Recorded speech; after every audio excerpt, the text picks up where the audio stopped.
We got a lot of experience coming back, a couple transfers that are coming in to help us. And from what I've seen so far with the new guys, they've stepped up and shown that they can compete with us at this level. And I feel like we're going to have a real chance to take that next step this year. I think we're going to be able to swing the bat really good this year. We've got a couple transfers that came in with a lot of power, a lot of older guys, and we've shown that we've had a lot more experience at the plate. It's shown in our scrimmages this past fall and spring, and I think our hitting's going to really excel this year. We've taken a lot of the newer guys under our wing and shown them basically the ropes of how it's expected of us to hit, how it's expected of us to know the strike zone and that kind of thing. And I feel like they've accepted it and been working on a lot of things that they're not used to. Yeah, I think the coaches did a great job in going out and getting pieces that we needed. A lot of experienced guys with a lot of talent. It was a very exciting group to watch in the fall. Unfortunately, I missed a good bit of it with my injury, but just watching from the sidelines, I like what I saw, and I think we got a real good chance to do some special things this year.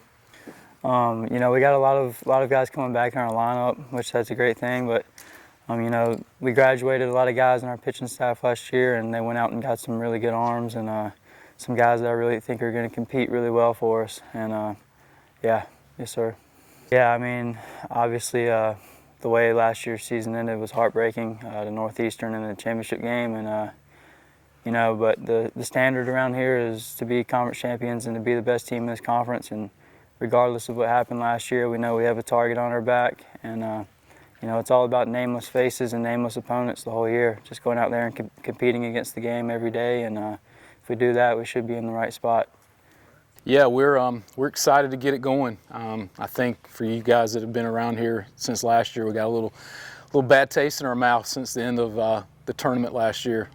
Unbelievable tournament. Just happened not to go our way those last two games, actually the last two pitches. But guys really kind of, like I said, you learn sometimes when you lose. And, I think a lot of people just took it, we got to continue to get better. Guys went out this summer. We had more guys out in summer ball than we've ever had. Got the reps in position player-wise and pitching-wise. Came back for the fall and had a great fall. Got to play 2 outside competition games against South Carolina and Coastal. And I thought for 75% of those scrimmages we were really good. And then, obviously you get through the winter and you get back into spring right now. In the last several weeks, practices have gone good, scrimmages have gone well. And, we're kind of down to the last few days before we open up. But I'm excited about our guys. Position player-wise, we've got a lot of guys returning, a lot of guys that I feel like are kind of at that point in their careers where they're going to take the next step. Obviously, pitching, everyone's going to ask, I'm pretty sure, like, what are you going to do? We've got a lot of good young arms. Biggest thing is they haven't had the experience of being in the moment, but from a staff-wise, from a depth-wise, we're as good as we've ever been on the mound.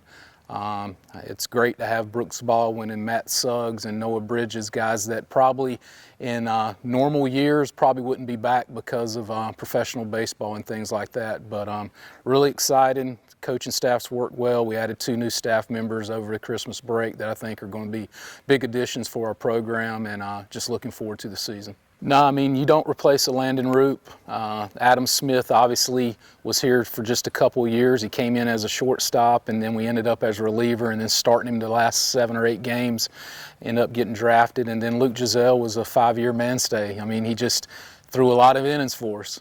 So you don't replace those guys from an experience standpoint. But like I mentioned, we've got our recruiting classes the last 2 years have been really good from an arm standpoint. We just hadn't had to use a lot of those guys in starting roles last year, and then obviously this year they'll get thrown into it. But yeah, we've got, I would say right now, we've been really kind of focusing in on about 7 guys to fill those starting roles. Obviously, when you get into the season after the first weekend is a 4-game weekend, so we're going to use 4 starters. And then after that, it gets back normal where you're playing 3-game weekends and a midweek. So we'll go with 3 weekend guys, and then, whoever we feel gives us the best chance on those midweek games. But we've had about 7 guys that we've been kind of, I would say, grooming, getting their pitch counts up over the last few weeks. And we'll do the same thing this weekend. If you ask me right now, it's probably down to 6. and we'll have 4 guys rolling for us next weekend that we feel really good about. Yeah, and you know, everybody dreams of being a starter, I think, in a grand scheme of it as far as pitching. But as I've told a lot of them, I told Tom, you know, I don't feel like we have anybody that's proven that they're going to go out there right now and give us 7 or 8 innings. You know, they're going to give us 4 or 5 strong innings. So the 5th, the 9th inning, there's a lot of innings and important innings there that a lot of your other staff has to fill in and take care of. And I feel like we've got guys like your Hunter Hodges and your Benton brothers and the Jason Hudaks that are going to be very good. And whoever we don't choose out of those 4 or 6 guys, 2 of them are going to flip the reliever's role, which even strengthens us a little bit more in there. Cole Weiss, 5-year, just it's going to be difficult looking down there and not knowing that you got a sure-handed college big-time player for you playing third base every day. But I feel like, you know, with the guys we have here, obviously Brooks Baldwin's probably, if you've followed his career, he started as a first baseman as a freshman. He played shortstop for 16 games during the COVID year. Last year he played the majority in right field. He'll come to the infield majority this year and probably play second or third. And then the other 2 people kind of in that mix would probably be Jack Kroom and Kevin Patera. No, I think we're same feeling that we need to be very sound on the pitching side, on the defensive side, and the offensive side. And I think obviously with the experience that we have back, I think we're going to do a good job offensively, and I think we can score runs in different ways. I think we've got more power this year than we've had last year's team. I also think our speed's really good. And if we've got to use small ball, we can do that as well. We work on that all the time to where there's certain times of games and certain days because of whether the weather is or the wind where you can't go out there and just hit. You've got to find a way to manufacture runs. So I think we're going to be very capable of doing all of those decently. And then, you know, from a pressure standpoint, again, talent-wise, I'm so confident in the arms we have that I feel like they're going to just jump into the roles that they're given and run with them. And I'm not really concerned about the experience part on the pitching side. I'm really not. I mean, great rivalry for us midweek. Obviously, with them being in the conference a long time ago in the old CAA, we were probably conference rivals big time. But that rivalry has kind of gone to the midweeks. Coach Godwin was a volunteer assistant here where he started his coaching career back in 2004. But just, you know, just Eastern North Carolina baseball. I'm from Eastern North Carolina, Goldsboro, so a lot of ties with growing up in the area, knowing all about East Carolina, knowing all about Wilmington, and then obviously all your other Division I schools in the state. But, you know, adding Seth Manu to our program, you don't find many ex-big leaguers that is that not far out of the game that pitched 4 years in the big leagues, and he's still, I think, the all-time win leader at East Carolina and 4-time all-conference selection all 4 years he was there, to basically kind of show up on your doorstep and say, I want to get into coaching and help things out. And you know, he's been doing some stuff over the last year or so since he's been out of pro ball, but just having his knowledge and his ability around to not only help us in all facets of the game, but also be there and help Kelly a lot with the pitching staff is not only I've seen it in the first 3 or 4 weeks that he's been here, it's just going to be really, really good for our program and especially our pitchers. Yeah, I think that, and I mean, Seth grew up in Pinecrest, that area, and you know, his grandparents and his father, I think, are from Wilmington. He's actually been living in Wilmington since 2017, even when he was back in pro ball. So this area is a nice area to live in, and Eastern North Carolina has a rich history of baseball. But like I said, just having him join our staff and adding Terrence Conley, who's guy I recruited way back when from Long Island, New York. So now we have 2 guys back in the program from Long Island.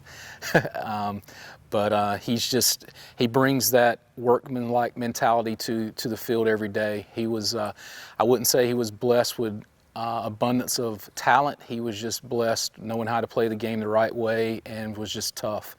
And it found his way to be 3 regionals. I think he's still an all-time leader in hit by pitches and right up there in games played, and just all the little things it takes to win baseball games that's not always the glamorous stuff. And with him sliding into our volunteer position role and being an everyday coach, it's just huge for our position guys in our program. Originally, we were supposed to play Dallas Baptist last year. They were supposed to come to our place in our bye week. Their bye week and our bye week stayed because of the way our schedules were set up last year to still be on schedule for them to come here. They called us real late and said they needed to make some changes, so it kind of put us in a bind. We were still supposed to go to their place this year. I didn't like the fact they called me late, so I decided to not go to their place this year.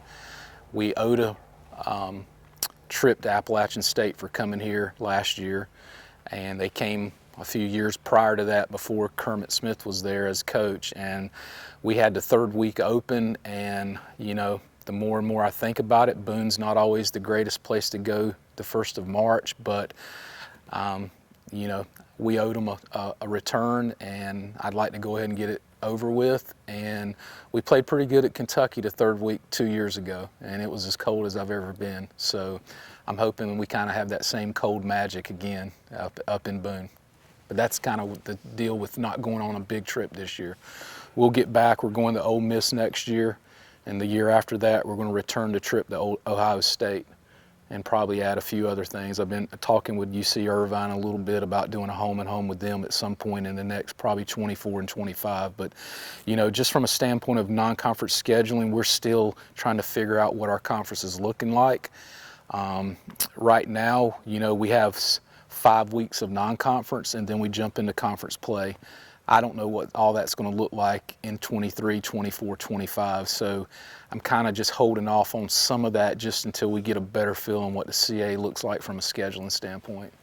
Yeah, I think just one, we've got a lot of guys back that are in years 3, 4, and 5. Some of them year 6. One year 7. Special person. But, you know, just having those experienced guys kind of take the freshmen in. And one thing we do, we bring our freshmen in the summertime and have them come in second session summer school. And we usually have a lot of older guys already in town during the summer, even just being around Wilmington because they want to spend the summer in Wilmington, or here because of summer school or whatever. So a lot of them get to go ahead and know those guys from the get-go. And so I just think between the summer and then early fall and things that we try to do throughout the year in the fall, from practice, from off the field stuff, from team bonding things, that, you know, it allows us to kind of hopefully continue building that culture, that experience where guys feel comfortable and also have a great relationship with everybody on your team. Yeah, I think, and you know, it goes back to playing offensive baseball. I'm not a big fan of new age baseball where strikeouts are okay. I don't like that. I don't think any of our coaches like that. We have guys that can really run, and to make things happen, the ball needs to be in play or taking a walk or a hit by pitch. Strikeout just means you take a U-turn and walk back to the dugout. So, you know, I wouldn't say we talk about it a lot. We try to, you know, implement it in our batting practices and things like that, little things, little thought processes, but it's just a mentality. It's a discipline that you've got to be able to lay off tough pitches. You got to be able to fight off 2-strike pitches and get to a pitch maybe that the pitcher makes a mistake. So I think if you look at our stats nationally last year, we were like almost in the 200s in on-base percentage. And, you know, we still were really good. If we can cut into that a little bit and improve that, I just think our offense can get that much better because we're on base more. And when you're on base, you can put pressure on a lot of people in different ways. And just from a strikeout, it's just, to me, you don't have to look pretty. You just got to find a way to fight with 2 strikes and make things happen. I wouldn't say it's just came from me. I've heard it different places. We talk about different things, but I think at times, you know, in our program, we're always talking, you know, we say Omaha. Well, we've got to figure out a way to get through a regional first. So I've told them, just like, let's not worry about Omaha right now. To take the next step, you know, we've got to get through a regional. We've been in a regional 10 different times, and we've been in a lot of situations where we're only a win or so away from getting to a super. And then in Super, you're only 2 wins away from Omaha. So, you know, don't look at the big picture as much. Don't look at 56 games. Let's just come out every day and figure out how to go 1-0 that day. Just minimize it as much as possible. And I know it sounds crazy and it might sound corny, but, you know, just 1 inning at a time, 1 pitch at a time, and whatever we can do to just go 1-0 that day. And let's see how many 1-0s we can put together. And that's how you get a winning streak.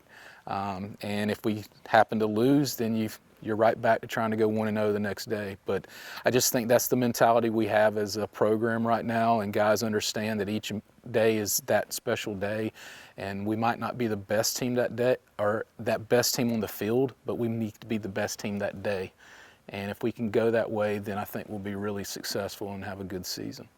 Yeah, a lot. I mean, he's matured so much. If you look back, if you go back to our 2019 conference championship season, he was starting catching for us as a freshman. He kind of got into that role late as a freshman. You had Noah Bridges in center, you had Chris Thorburn in the outfield, and you had Brooks Baldwin at first. So we got 4 guys on this year's team that were 2019 champions. So that was a while back. But his experience and his maturity over the 3 or 4 years that he's been in our program has been just remarkable to just see how much better he's got, how much work he's put into it, how much pride he's put into being a catcher and a defensive guy versus just being an offensive guy. Because I think coming out of Hoggard, you know, he just wanted to hit it as far as it could and hard as he can, and I can throw the mess out of it because he has a great arm. But understanding how to be a great catcher and understand how to command and run a pitching staff is so important. And he's just every year gotten better. The opportunity to go up to the Cape and get some experience up there was awesome for him. You know, he had a chance to sign a professional contract last year. He didn't get drafted, but there was 5 or 6 teams that offered him free agent deals, and he just didn't want to. And that's what's crazy about baseball is, like, our whole team, we didn't really have a feel of what our roster would look like until August. And that puts a lot of frightening days in as a coaching staff.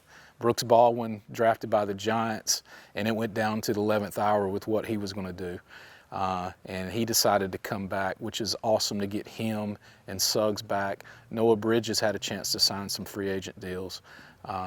Getting him back and seeing him graduating is unbelievable. Like, because if you'd asked me if he's going to graduate 5 years ago, I'd have said probably not. But he's going to graduate. He's got 2 classes left. He's going to finish them this spring, and he's done. We've got 3 freshmen that were all getting a lot of pro interest that basically said, you know, they're not taking 6 figures, what they were offered, to give up their college life for 3 years at least. The Marty Gares, the Brian Arntz, the RJ Sales. So I didn't really know, like, if any of those 6 people, who we would be here or who wouldn't until August. So it's a little crazy, but that's when you're a good program, you recruit talented kids. You got to deal with the draft and things like that, and luckily things worked out, and we got them on campus, and it's just going to make us better. Huge. I mean, if you guys got here early, you see the pro guys that are still in town. I mean, from basically the end of November till a week ago, we had about 17 guys here in town. That about 10 or 11 are former alums from our program with, you know, big leaguers, Austin Warren, Ryan Jeffers, first rounder Greg Jones, all here every day.